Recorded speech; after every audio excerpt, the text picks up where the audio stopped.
actually, this is the end product from this work about the armor. I'm following Brittney from Manna from Heaven Ministries, and they have little video clips called Manna Bites. And one day she had a little video clip, or I think also teaching about the shield of faith. And this is a Magen Emunah in Hebrew. And I was so excited and amazed, and I thought, oh, there must be more. And I asked her maybe if she would have more parts of the armor. Because the context which she explained about the shield of faith was so deep. And yes, she had more. And she forwarded everything to me. And so I started to think about how can we publish this text or content. And it must be published, because until then, I always thought it's not only about speaking out the armor from Ephesians 6, there must be more, because it cannot be that it's only I put on the the helmet of salvation. There must be more, and there is more. And then we started to think about it, and I started to think about a little booklet, maybe also as a PDF to give away. And then I started to think about illustrations, which was not very easy, because it shouldn't be the thing we are used to. And I was thinking about the priestly garment, and also about this Roman soldier garment. And it I had the idea that it must be something between somehow, because, yeah, I will explain later. And there's also one thing which is very interesting. Also Christians, they like to put on the armor. And when I finished this booklet, I gave it to some Christians in Denmark, and they were so excited, and they liked this booklet so much. And so I could see it is a possibility to reach Christians, and to give also a part of the Melchizedek, the priesthood, teach about the priesthood, a little bit information, maybe a glimpse, because you can only see the armor related to the priesthood and related to the covenant. And so I thought maybe there's more included. Abba gave this thing as a gift.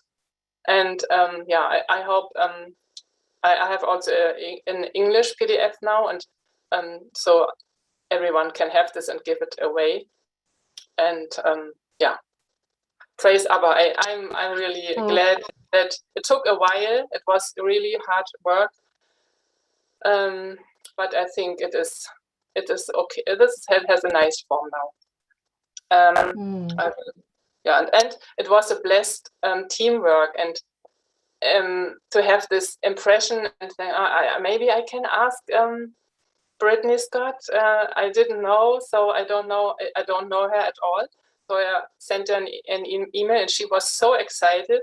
And they had this PDF as well. They have this as well, and can give it away. And we thought about printing one in a booklet in English, but there was a loss of money. So somehow, until now, there is not enough money for this project.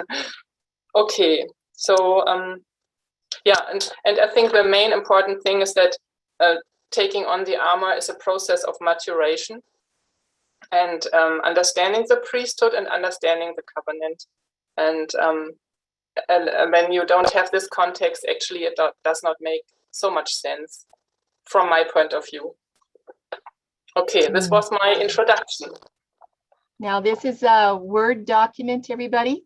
So we're going to just kind of team teach. So I think we're ready to go. Sabine. The armor of Elohim. Most believers are familiar with the armor of Yahuwah found in the book of Ephesians. For some, it is a common prayer to put on the armor. We understand that it's significant in the days we live in to be equipped and prepared. It empowers us to face the difficult seasons, provides a sense of refuge in the midst of the day-to-day battles, and gives us insight into the spiritual aspect of our walk. So often the first images that come to mind are most likely that of a Roman soldier or even a medieval knight.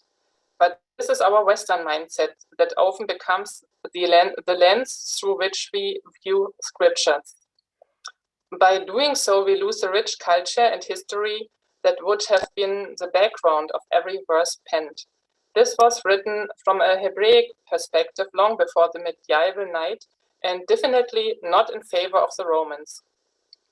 Could this passage have depths we haven't plumbed? Perhaps a deeper understanding and meaning completely missed outside of this connection?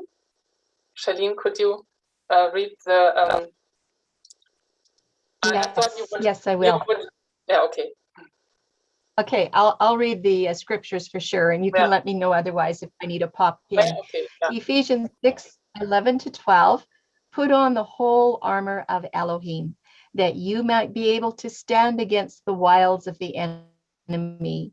For we wrestle not against flesh and blood, but against principalities, against powers, against the rulers of the darkness of this world, against spiritual wickedness in high places. For Israel, a warrior and a priest went hand in hand. In 1 Chronicles, we read the list of the Levites who functioned in the role of the warriors, mighty men of valor. So instead of taking the normal stance of considering this armor in Ephesians solely a warrior or solely just a priest, as some have in the past, it is a dual role, a warrior priest. In Exodus 28:2, the priestly garments are described as being for glory and for beauty, far cry from the needs for battle. Yet could it be that the term glory means more than meets the eye? The glory of Yahuwah, kavod, this is a Hebrew word, sheds light unto what it means. The term glory, kavod, is seen in Psalm 3:3 paralleled with the shield of Yahuwah, and in Job 29:20 with his bow. Psalm 24:8, who is this King of glory, kavod? Yahuwah strong and mighty, Yahuwah mighty in battle. The kavod of Yahuwah, his glory, is battle armaments. It is describing heavy weapons and defenses of battle. So when Israel has revealed to them his glory, it's his mighty ability in battle, and that he is more than capable of defending them and warring for them. And then we find the same characteristics and armor are then declared for the priests of Israel to be clothed in. Most will stop here and think, what does this have to do with me? Charlene? 1 Peter 2:9, I love this verse. But ye are a chosen generation, a royal priesthood, a holy nation, a peculiar people, that you should show forth the praises of him who hath called you out of darkness into his marvelous light. And there you can see also the word kavod in Hebrew, kaf bet waf dalet. As a believer in Messiah, you are called a royal priesthood. Do you realize this was not a new concept? So often when we think of priests, immediately the Levitical priesthood instituted under Aaron comes to mind. And once again, this causes a disconnect. I'm not a Levite. Therefore, how can I wear these garments, and why is it important to understand this role? Yet from a Hebrew language, it becomes quite clear that the first priest on the earth was Adam. The role of the priest was one who would stand and represent Yahuwah upon the earth. Another well-known figure most are familiar with is Noah, who functioned in this role as well, having been passed down through the generations from Adam and then to his son Shem, from Abraham, Isaac, and Jacob, and so on. The first time we see the term priest in our scriptures is also long before the Levites came. It is first seen in Genesis 14:18, and Melchizedek, king of Salem, brought forth bread and wine, and he was the priest of the Most High Elohim. Melchizedek in Hebrew means righteous king, one who functioned as a king and priest, a shadow picture of our Messiah, who, though not of the physical lineage of Aaron, is a priest after the order of Melchizedek. Psalm 110:4 and Hebrews 7. It's no accident that the Melchizedek spoken of here in Genesis passes on the mantle, so-called mantle, and anointing to Abraham, the father of the faith. It is only Brittney. She had this expression for mantle. It is more a spiritual mantle because we know there is no mantle. It's no concrete mantle because this word will come again. So I explain it. Israel, when delivered out of Egypt, heard the same words and promise as a whole, all 12 tribes. This was their calling as a people and nation. Yet, as so often the case, our own rebellion hinders us from walking in what the Father intends for us. After the sin of the golden calf, we find that instead of the firstborn of every house walking in this role, only the tribe of the Levites step up to the plate. From this point until our Messiah Yahusha arrived, this role and therefore these garments were guarded by the Levitical priests, preserving and waiting on the one who would come to redeem. Yahusha came as a righteous king and warrior priest Melchizedek to restore these garments and this role to the whole house. He was recognized and acknowledged as wearing this so-called mantle by the true descendant of Aaron and therefore rightful high priest of Israel. None other than John the Baptist. Did you realize that the high priests in Yahusha's day, Annas and Caiaphas, had bought their position from Rome and were not the true priests of Israel? There has always been a war over this position from the garden forward by the enemy. Yet, because of Messiah, you and I are now allowed access and called a royal priesthood. If we are to function as a kingdom of priests, royal priesthood, then it will require us to function as warriors in his kingdom as well. But how can we wage a successful battle if we are not clothed and armed with the proper garments? If we want to be successful in our warfare, it will require us to also be serving as a priest unto Yahuwah, willing to minister unto him and walk holy before him. And in Psalms 144:1, blessed be Yahuwah my strength, which teacheth my hands to war and my fingers to fight. And there's more. We'll just go ahead and read Ephesians 6:10-20, just to give you the full background. Finally, my brethren, be strong in Yahuwah and in the power of his might. Put on the whole armor of Elohim, that you may be able to stand against the wiles of the devil. For we wrestle not against flesh and blood, but against principalities, against powers, against the rulers of the darkness of this world, against spiritual wickedness in high places. Wherefore take unto you the whole armor of Yahuwah, that ye may be able to withstand in the evil day, and having done all to stand. Stand therefore, having your loins girt, azar, about with truth, that's emet, and having on the breastplate of righteousness, Zedekah Kashuran. Oh my goodness, you're going to have to help me, Sabina. And your feet shod. That's okay. And here's the Greek. I don't know how to say it. Help me out, Sabine. Which one? Hupodeo. Hupodeo. Yeah, hupodeo. Okay, and your feet shod, or hopodeo, with the preparation of the gospel of peace, shalom. Above all, taking the shield of faith, that's your Magen Emunah, wherewith you shall be able to quench all the fiery darts. Emunah. We're all going to learn Hebrew here today, including me. And take the helmet of salvation, Kova Yeshua, and the sword of the Spirit, Sherev Ra Ruach, which is the word, Debar of Elohim, praying always with all prayer and supplication in the Spirit, and watching thereunto with all perseverance and supplication for all saints, and for me, that utterance may be given unto me, that I may open my mouth boldly to make known the mystery of the gospel, for which I am an ambassador in bonds, that therein I may speak boldly as I ought to speak. Sorry for not getting that Hebrew I must pronounced say right. it's much more easier for Germans because the pronunciation is like German, so for me it's quite easy. But I know for you it is not. So the first part, this is on the left side is emet, truth, and on the right the word azar, gird.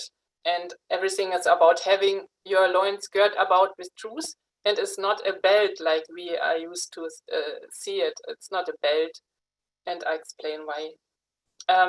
Okay, there's the next. Yeah, sorry, I don't have a PowerPoint because it was a short-term thing, and so this is my print version, and so it's not so easy to click through. But I thought because it is the design I choose for everything, and it's part of the whole thing, so I asked if I can use it. But next time, if there is a next time, I will prepare a PowerPoint if Abaya is giving something. Okay, next. Loins girt about with truth is the first part. I can read. Ephesians 6:14, stand therefore having your loins girt about with truth.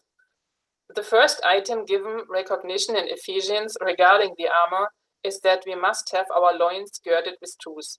The Hebrew word for truth is emet, and from a Hebraic perspective, truth, emet, is grounded in the moments of decision we encounter in our life. Truth has the ability to form your character. It's a way of life that our everyday decisions should be based off of. Then the word emet, aleph mem taf. And this truth that directs our decisions and girds our loins is the truth of the word of Yahuwah. Emet is spelled with the first letter, the middle letter, and last letter of the Hebrew alphabet. Could it be that truth must define the start of any decision we make, the middle course, and the final step? The very first piece of armor is to gird our loins. Every decision and action must be based on the truth of His word. Next word, azar, aleph, zayin, resh. The word for gird in Hebrew is azar and is closely connected to the Hebrew word for strength. When we choose to walk in truth, it is His very truth that is the source of our strength, and it girds up our loins in preparation to do battle. In fact, in ancient Hebrew culture, to gird up one's loins signaled a man getting ready to do battle or to do hard work. If you want to wage efficient warfare, this is the first challenge. Get prepared with the proper foundation of truth. A lie won't stand. Before ending with this first concept, it's important to note it's the area of the loins, the area that represent procreative powers, the ability to release seed and as well to incubate and carry that seed in order to produce fruit. A powerful weapon of our warfare is the ability to release the word of Yahuwah and see it produce fruit in our lives. This is how we build the kingdom of Yahuwah and wage warfare. If we attempt to do anything based off of a lie, we have already marked ourselves as a defeated foe. The very first element of our armor is to learn to surround ourselves with the truth of His word and base every decision off of that.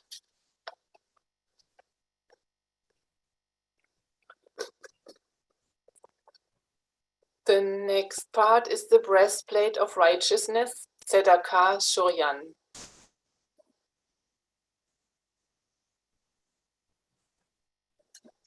And it starts off with Ephesians 6:14, stand therefore having your loins girt about with truth and having on the breastplate of righteousness. The second strategic piece in the armor of Yahuwah or Elohim is the breastplate of righteousness.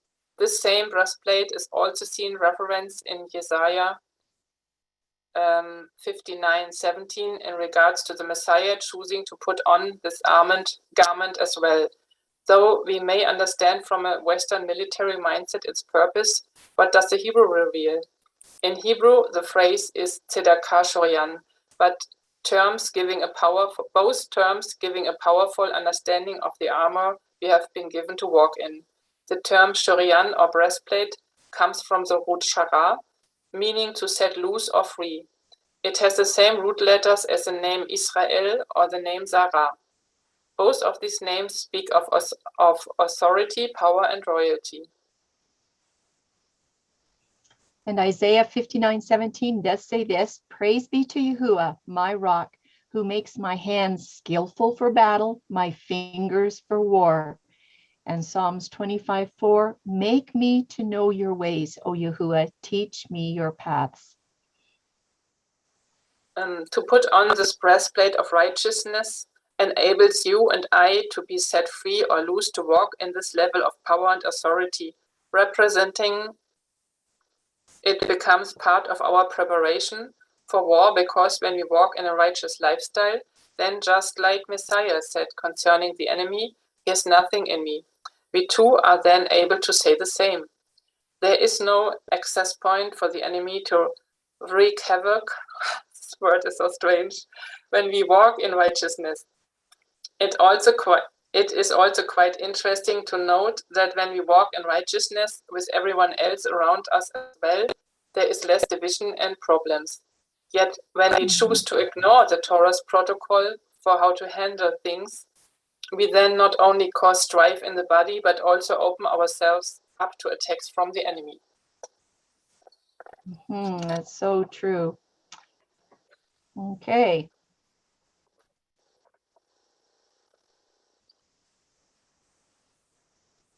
Yeah, the next one. Go ahead. Feet shod with the preparation of the gospel of peace on shalom and the word hupodeo. And it starts out with Ephesians 6:15. We'll be breaking this open. And your feet shod with the preparation of the gospel of peace. Shalom. And when I was thinking about the illustration, I thought it is not a shoe. There's a difference.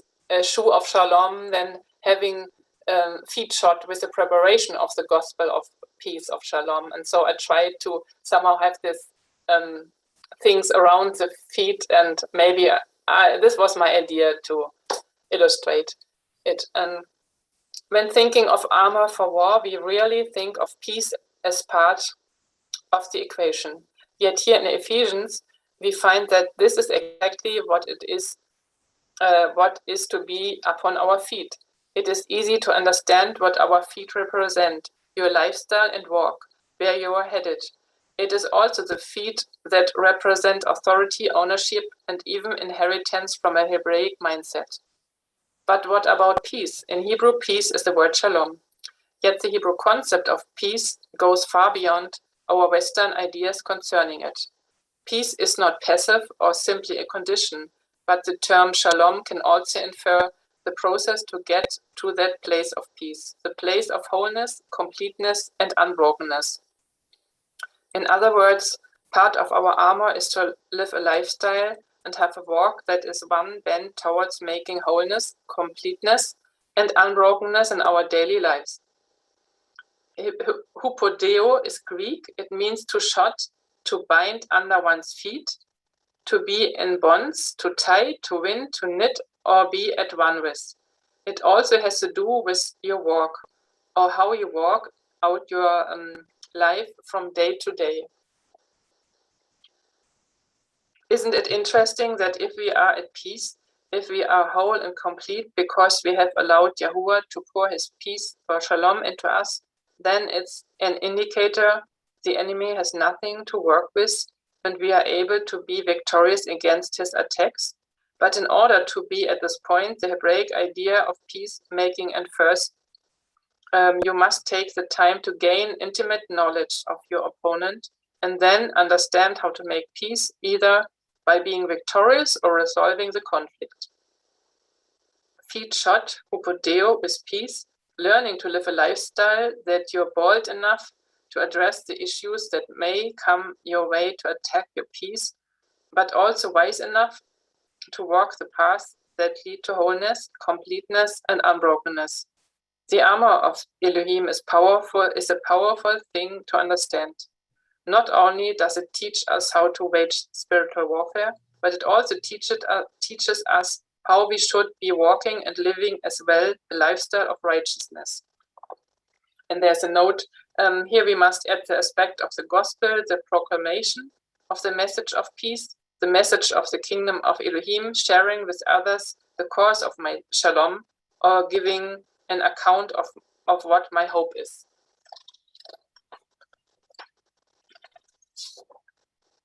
The next one is the shield of faith. And this, as I said, was the introduction for me when I was reading about Brittney Scott's insights. And shield of faith is a Magen Emunah. It starts out again, we'll just review Ephesians 6:16, above all, taking the shield of faith, wherewith ye shall be able to quench all the fiery darts of the wicked. Shield of faith, the Magen of Emunah. It's no accident that the term Magen, shield, is first seen in Genesis 15:1 in the story of Abraham, the father of the faith. Right there in Genesis 15:1, after these things, the word of Yahuwah came upon Abram in a vision, saying, fear not, Abram, I am thy shield, Magan, and thy exceeding great reward. And here you see the word Magen. Unfortunately, it's too close together somehow because these are two different words. Magen is Mem, Gimel, and Nun, and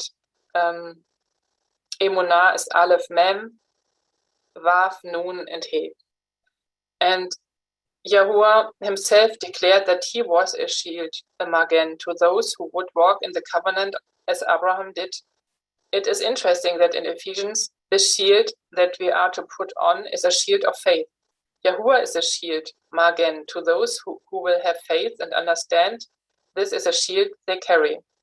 Emunah, faith, comes from the root aman, meaning to stand firm, to be established, to be certain, to trust, to support, or to be faithful. Could this be revealing the relationship between Yahuwah being our Magen, shield, and how we are to respond? We must stand firm, be trustworthy and established. When we walk in faithfulness with our King, he then in turn promises to be our shield, Magen, against the enemy. There is a trust and relationship that is born in the midst of the battle. And it is this that protects us from the fiery darts of the enemy. Wow, if we will be firm in our trust and faith in Yahuwah, standing strong and unwilling to be moved by doubt and unbelief, this then disables the enemy's darts against us and causes Yahuwah to surround us as our shield. But if we are untrustworthy, unstable, and easily swayed, then it's no wonder that darts find their target consistently. We are the ones failing to take up the shield as we've been charged. If we do what we are asked, if we grow and become trustworthy individuals, then Yahuwah has promised to be our shield. What a powerful promise. Yahuwah himself is our shield, Magen. The root of Magen is garden. When he is our shield, we walk in intimacy with him, just as if we were once again in the garden. And Psalms 3 verse 4, but you, Yahuwah, are a shield around me. You are my glory, Kavod, who lifts up my head. And I'll just finish this page. He is not only our protection, but also our great encourager in the battle. And we'll just go on to the next part, which is the helmet of salvation. Yes, the helmet of salvation. And it starts Kova Yeshua. And I was looking in the interlinear translation, and indeed it was Kova Yeshua. And somehow I have a question about the you, but maybe someone has an answer. Helmet of salvation, yeah. Did you read? No, you didn't. No, just all it says is Ephesians 6:17, and take the helmet of salvation. Yes, the helmet of salvation is the fifth part of armor listed in Ephesians and is based off of the garments listed in Isaiah 59:17. In Hebrew, it is the Kovah Yeshua. Yahusha, the Messiah, is to be the covering of our mind. It is an important step in putting on our armor. We have to renew our minds with the washing of His word and become focused on the salvation of our Yah. But what does this mean exactly? Oftentimes we think of salvation as a one-time experience when we get saved. Yet from a Hebraic perspective, salvation is definitely more than a one-time deal. The root word yasha means to be wide, spacious, loose, or delivered. It is the opposite of tzara, meaning to be tight, confined, narrow, and in distress, a root connected to the name Mitzrayim, Egypt. Bondage of Egypt, flesh and sin, will keep you in distress, confined, and in a tight place. Yet the salvation of our Messiah gives space to grow and move and breathe. This is why it is so significant that our helmet, the covering of our mind, is salvation. The tactics of the enemy are about putting your mind in bondage, keeping you from growing or going beyond the confines he attempts to keep you in. But when our mind is focused on salvation, it breaks the strongholds of the enemy in our life. Yasha, salvation, deals with deliverance from distress and can also infer to be free and to have the means, prosperity, and welfare to ensure that your needs are met and you are not placed in bondage. The Messiah came to give us salvation, to ensure that we are free, our needs are met, and we don't have to be in bondage. Yet this starts with our minds. It's no accident that our helmet is to be salvation. If we don't understand in our minds that we are free, if we don't choose to focus on Yahusha, our Messiah, and know that regardless of what things may look like, regardless of what the enemy may try to tell you, you've been set free, then you will find yourself in a losing battle. In the midst of all the fear and chaos swirling around in the world today, put on the helmet of salvation. Now, without a doubt, that your deliverer is Yahushua HaMashiach, and he is much more than able.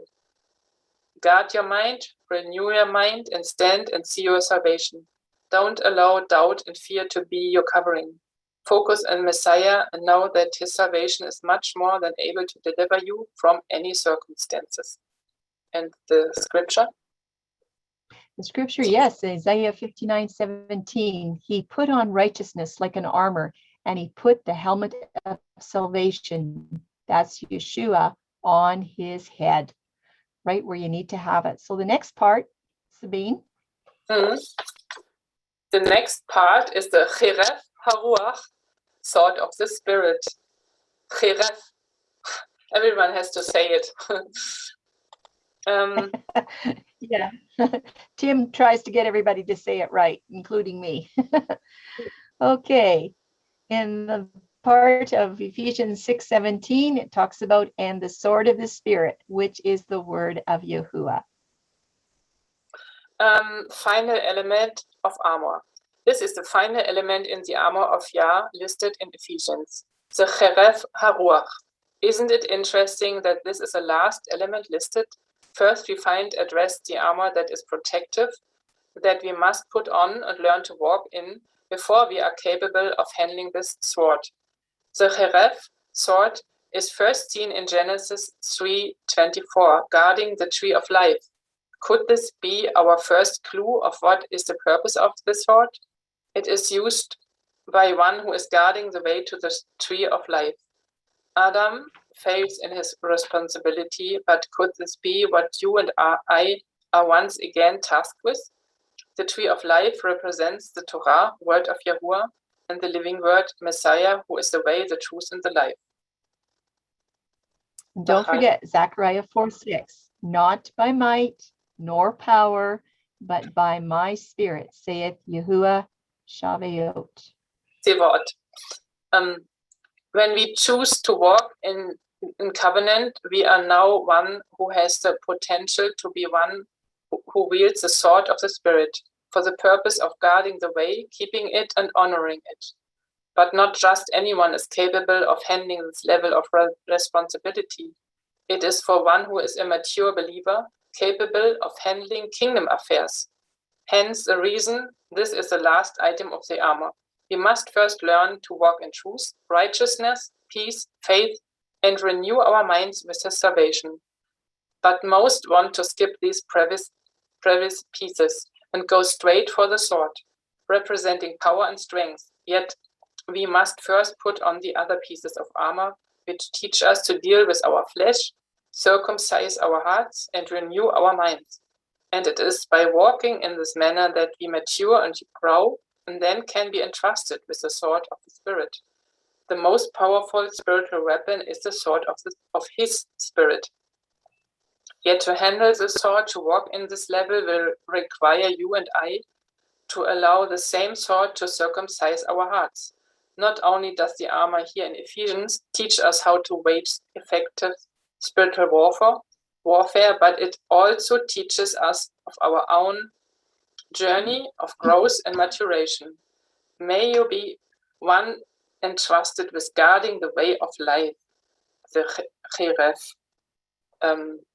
Haruach. And there's a note, the prayer is the seventh aspect, and in Ephesians 6:18 to 20, for in addition to putting on, donning the tangible parts of the armor, prayer is a link to the divine command center that coordinates the deployment of all the equipped. Amen. And that's the end.